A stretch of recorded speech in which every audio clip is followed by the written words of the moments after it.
Ouais les kids, j'espère que vous allez bien. Aujourd'hui une nouvelle actu foot, on va parler de tout ce qui s'est passé hier. Bref, c'est parti. Et on va tout simplement commencer avec la Ligue 1 Uber Eats car hier il y avait Rennes vs Monaco. Et c'est Monaco qui s'est imposé 3-2 et qui se relance pour la 4ème place.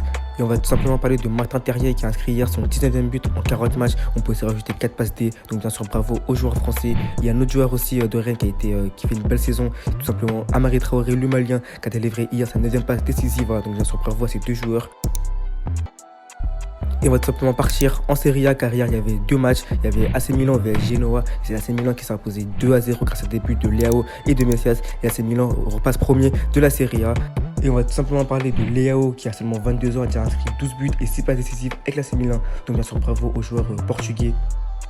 Et il y avait aussi Spezia vs Inter Milan, match qui s'est terminé à 3-1 pour l'Inter Milan. L'Inter Milan qui reste toujours deuxième de la Serie A, mais avec un match en moins. Et on peut tout simplement voir le programme de la Première Ligue avec un beau Manchester United Norwich. Et on peut aussi voir un beau Arsenal vs Southampton.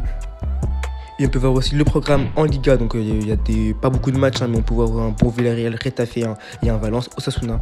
On peut voir aussi le programme en Ligue 1 avec un beau Lille-Lens ce soir à 21h. Et on peut voir aussi le programme en Serie A avec Lazio vs Torino et un beau aussi Juventus vs Bologne. Et Courtois sur le Classico, la victoire du Barça au Classico. Et si vous pouvez regarder les résultats et les performances, c'était un coup de chance. Donc je sais pas ce que vous en pensez. Moi je pense pas du tout. Je pense que tout simplement le Barça était au-dessus du Real Madrid. Mais bon voilà, après c'est bien sûr la déclaration de Thibaut Courtois. Et blessé Julian Draxler et Leandro Paredes sont forfaits pour le Classico face à l'OM. Donc bon. Voilà, je pense que c'est pas non plus des gros manques pour le PSG, mais bon, peut-être Paredes qui aurait pu être titulaire, sinon Draxler c'est pas forcément un titulaire, donc je pense que le PSG peut s'en sortir sans ses joueurs. Et par contre, c'est un gros coup, c'est pour Marseille qui va du coup jouer sans Milik forfait pour le Classico. Là, c'est un gros manque par contre pour les Olympiens. Et Aurélien Tchouaméni est la priorité de Erik ten Hag pour reformer Manchester United. Ça par contre c'est une grosse information. Tchouaméni qui est pisté par pas mal de clubs comme le Real Madrid, le PSG, et maintenant United. Donc bien sûr à voir l'été prochain.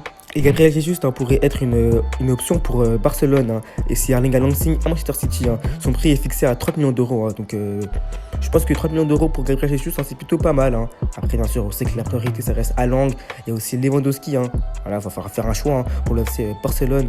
Et Ancelotti, Luka Modric va finir sa carrière au Real Madrid. Sa prolongation ne serait pas un souci. Donc voilà, bien sûr Luka Modric essentiel.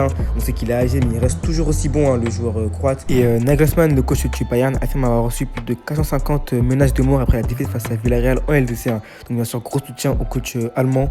Et c'est la fin de la vidéo, j'espère que ça vous a plu, j'espère que c'était complet. Nous on se dit à plus tard, bref.